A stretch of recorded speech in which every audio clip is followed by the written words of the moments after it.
The morning Remedios Salinas signed the papers for the burnt ranch, the notary asked her twice if she was sure. The second time, she didn't answer. She just signed and tucked the documents into the canvas sack she used as a bag, and walked out into the street with her two children by the hand, as if she had just bought something perfectly reasonable. Welcome to Historias Entre Vidas. The Los Mosquitos Ranch had belonged to the Ibarra family for 40 years, until a fire in August left it without its main roof, without its granary, and without half the fence of the corral. The Ibarras didn't want to rebuild. The eldest son lived in Monterrey, the second in the United States, and the widow, Doña Celia Ibarra, was 72 years old and had no intention of starting over. So they put the ranch up for sale at a price that reflected what it was: burnt land, adobe walls with soot up to the ceiling, 2 back rooms that the fire had spared by chance, and 120 hectares of mesquite groves and pasture land in northern San Luis Potosí that the winter had turned gray. Remedios Salinas was 38 years old, with 2 children, 8,000 pesos in an account she had built peso by peso over 4 years working in the kitchen of a restaurant in the city of San Luis, and a certainty she didn't know how to explain but didn't need to explain either. That ranch was hers. She had seen it on a notice pinned to the post on the corner of her workplace, with a blurry photograph showing the soot-stained walls and the open sky where the roof should have been. And something in her had stopped in front of that paper with the same feeling as someone recognizing a place they have not yet visited. The 8,000 pesos weren't enough for the asking price. But Remedios had learned in hard years that there are negotiations that aren't made with money but with determination, and that sometimes people selling something they can no longer sustain prefer to hand it over to someone who will take care of it rather than someone who will speculate with it. She negotiated with the eldest Ibarra son by phone for 3 weeks. In the end, he accepted a price that covered exactly what she had, with a grace period of 6 months for the rest, backed by the back rooms the fire hadn't touched, which she offered as collateral that she wouldn't disappear. A woman alone with small children can't manage a burnt ranch, the Ibarra son told her on the last call. Not with cruelty, but with the genuine conviction of someone who has never seen a woman alone with small children do what they have to do. "We'll see," said Remedios, and she signed. Her children were named Beto and Clara. Beto was 9, and Clara was 7, and when their mother told them they were going to live on a ranch in San Luis Potosí, Beto asked if there were going to be animals, and Clara asked if there was going to be school. Remedios said yes to both things without yet knowing whether either was true. But she had also learned that there are promises kept going forward, and those are the most honest, even if no one understands it that way at first. What Remedios didn't know when she signed those papers was that the ashes of the ranch held something the fire had not been able to destroy, because it was buried too deep. They arrived at the ranch on a Monday in February in the borrowed truck of a co-worker from the restaurant, with 4 bundles, 2 thin mattresses, a small gas stove, and the tools Remedios had been gathering for months with the same meticulousness with which she had gathered the money. Beto got out of the truck and looked at the soot-stained walls without saying anything. Clara got out and said, "It smells like old rain." Remedios got out, looked at the whole ranch from the gate, and felt that same recognition from the first time, stronger now, as if the place were confirming her.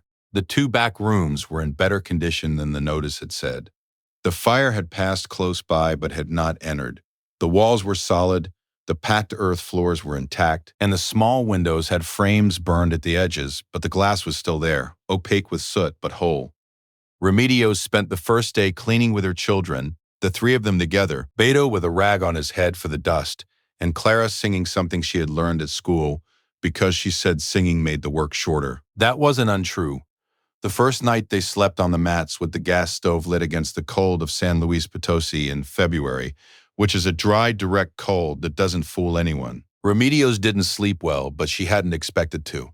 She looked at the ceiling of the room, which was the same ceiling as always, and thought about what was coming with the serenity of someone who has already made the hardest decision and now only has to carry it out. The next day the neighbor appeared. His name was Don Osencio Garza, and his ranch was a kilometer down the dirt road, a small but well-kept ranch with a granary painted blue that could be seen from afar. He was a man well into his 70s, a widower, with a son in the capital who called on Sundays, and with the habit of countrymen who grew up knowing that a neighbor in trouble is a problem that sooner or later comes to your door, so better to go first. He arrived with a bucket of warm milk from his cow, a small sack of beans, and the neutral expression of someone who doesn't come to pity but to evaluate. He looked at the soot-stained walls. He looked at the back rooms. He looked at Remedios with her 2 children behind her. "Have you built before?" he asked. "No, but I know how to read instructions." Don Ausencio set the bucket and the sack on the corridor floor. "Adobe is made with earth from right here, not from over there. The earth from here has more clay. That's where you have to start." He said nothing more. He left, but the next day he returned with 2 tools Remedios didn't have, and he didn't explain how to use them, but started using them himself in front of her until she understood. That's how the days began at Los Mezquites. Remedios worked from sunrise to sunset, and sometimes more. Beto became her assistant with the seriousness of a small man that sometimes squeezed her heart in a way she didn't know was sadness or pride. Clara found the Ejido school 2 kilometers down the road and arrived the first day alone, with her backpack on her shoulder, and came back the first day alone too, with 2 new friends and the information that the teacher was called Señor Lupe and was a good person. What Remedios didn't know was that the land of Los Mezquites held more than the notice had said, and that he had been waiting for the moment to tell her. It was a Tuesday in March when they had already been at the ranch for 3 weeks, and the first repaired adobe wall was dry and firm, when Don Ausencio arrived different. Without tools, with empty hands and a bearing Remedios immediately recognized as that of someone who comes to say something he has been carrying for a long time. They sat on the corridor benches with 2 clay jugs of pot coffee Remedios had made on the gas stove. "The Ibarras knew something about this ranch that they didn't put in the notice," said Don Ausencio. "Remedios waited. 30 years ago, when old Ibarra bought these lands, there was a dispute with the family that sold, the Salinas family from here in San Luis." Remedios set the jug on the bench slowly. "There are Salinas in many places," she said. "Yes, but the Salinas who sold these lands had a daughter who went to San Luis capital and didn't come back. Her name was Petra Salinas, the eldest daughter."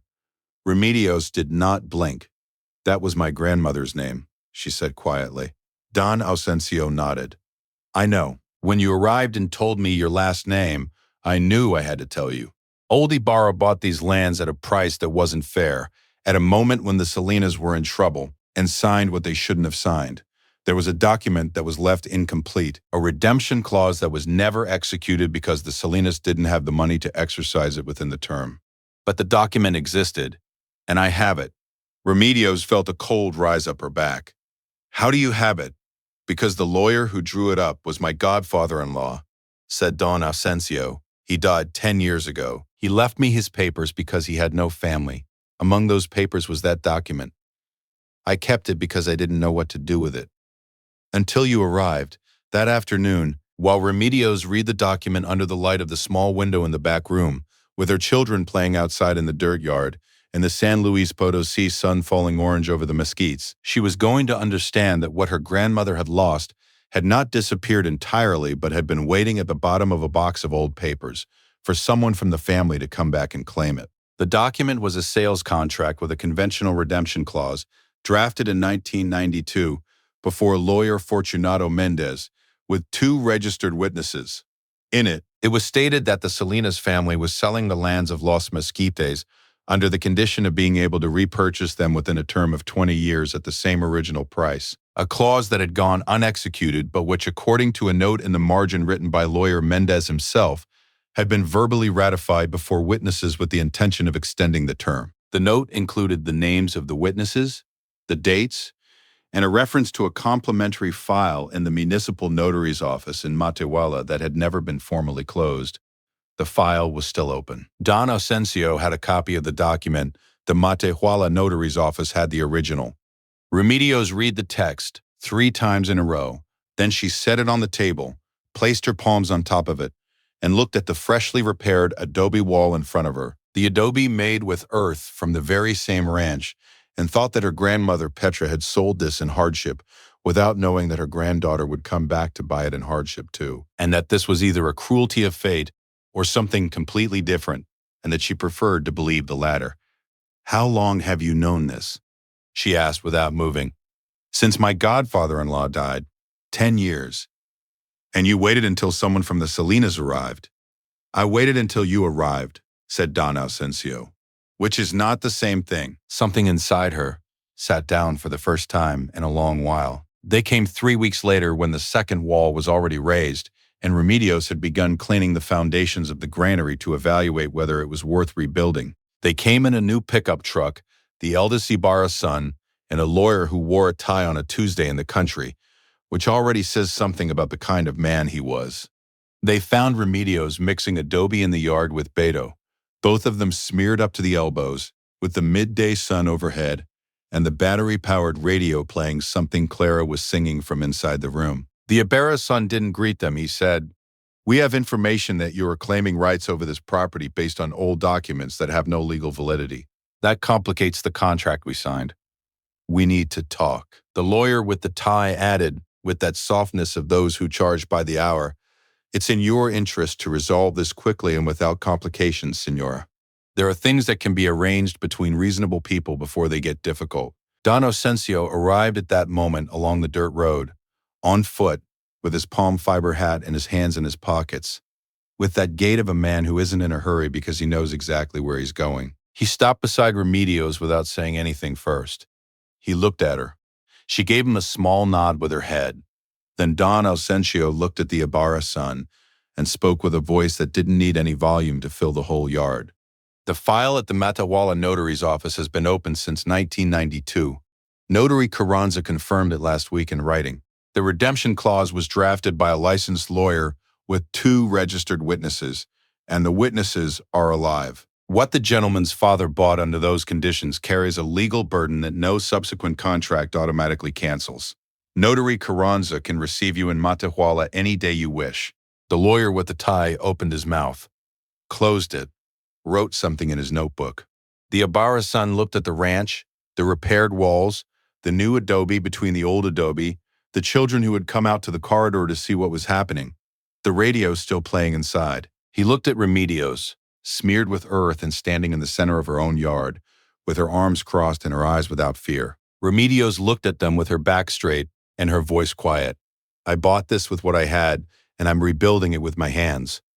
My grandmother worked it before me, and she lost it in a hard moment. I am not going to lose it. If you want to talk about papers, talk to Notary Carranza. Here there is nothing left to discuss." The lawyer with the tie adjusted the knot of his tie. The Ibarra son gathered up what he had left of an argument and put it away where it wouldn't be seen. They got into the new pickup. They drove off down the dirt road, kicking up a dust that the north wind carried away quickly. Beto looked at his mother. "Is it settled?" "It's settled," said Remedios. Clara stuck her head out the door of the room. "Can I keep singing?" "You never stop," said Beto. "Blood families sometimes lose what they built. But what was done with honest work leaves a mark on the land that doesn't disappear though generations pass. It comes back. It comes back to the one who has the eyes to recognize it and the hands to rebuild it." By the time summer arrived at Los Mesquites, the main roof was half done, and the missing half had new beams of wood from the Sierra that Don Asensio had gotten at a good price from someone he knew in Matehuala. The granary was still without a roof but had firm walls, and Remedios had decided that for now it served as a storehouse and that the roof could wait until there was something to build it with, which there was going to be. The cows arrived in June, 2 thin, bought at the Matehuala livestock market with what Remedios had saved from the work of the first months. Don Asensio brought them himself in his truck and dropped them off in the corral without charging for the transport and without mentioning it. Beto gave them names the same day. He called the larger one Petra, without anyone asking him to because he said she had a face like that name. Remedios looked at him a moment without saying anything. Then she bent down, picked up a stone from the road, and put it in her apron pocket the way she always did when something moved her inside and she didn't want it to show. One Sunday in August, neighbors came from 3 ranches along the road and from the nearest ejido, and they set up a long table in the yard under the big mesquite that the fire had scorched on one side but had not been able to kill. Because mesquites have roots that go very deep, and what goes very deep does not give up easily. There was grilled meat and beans from the pot, and hibiscus water and the goat cheese from Doña Esperanza of the ejido that everyone asked for and nobody knew how to make the same. The children ran until it got dark, and Beto organized a game of something that had no clear rules but that everyone played with enthusiasm. Don Osencio sat down beside Remedios when the afternoon turned to night, with the sky of San Luis Potosi open and full of stars above them, and said quietly, looking at the ranch with its half-finished walls and its incomplete roof and its unfinished granary, your grandmother Petra would be happy. Remedios looked at the scorched mesquite that was still alive. She looked at the new walls between the old ones, the earth-colored adobe from the very same ranch. She looked at her children running in the dark with flashlights someone had brought. "I think she is," she said. "I think she always knew we were going to come back. Sometimes the most desperate moments are the beginning of something we couldn't imagine." Remedios Salinas bought a burnt ranch with what she had because something in her recognized it before she understood it, and among the ashes she found what her family had lost and what time it kept, waiting for someone of the same blood to come back with hands ready to work. That isn't luck. That's what happens when a person doesn't bend, even though everything tells her to bend. Do you believe the worst moments can be the beginning of something better? If this story touched something in your heart, leave your comment below. Tell us from what part of Mexico or where you're watching us from today. Subscribe to the channel Historias Entrevidas and turn on the bell so you don't miss any story. Share this story with someone who is in the middle of something difficult and needs to remember that ashes are also earth, and the earth always gives. Until the next story. A hug from heart to heart. "This land knew us," Remedios told Beto one night, while the two of them looked at the sky from the corridor with the stars of San Luis Potosi above. "Your great-grandmother worked it, and here we are." Beto thought a moment. Then he asked, "And did the cow Petra know us too?" Remedios looked at him. She smiled slowly. "That one," she said, "is another story."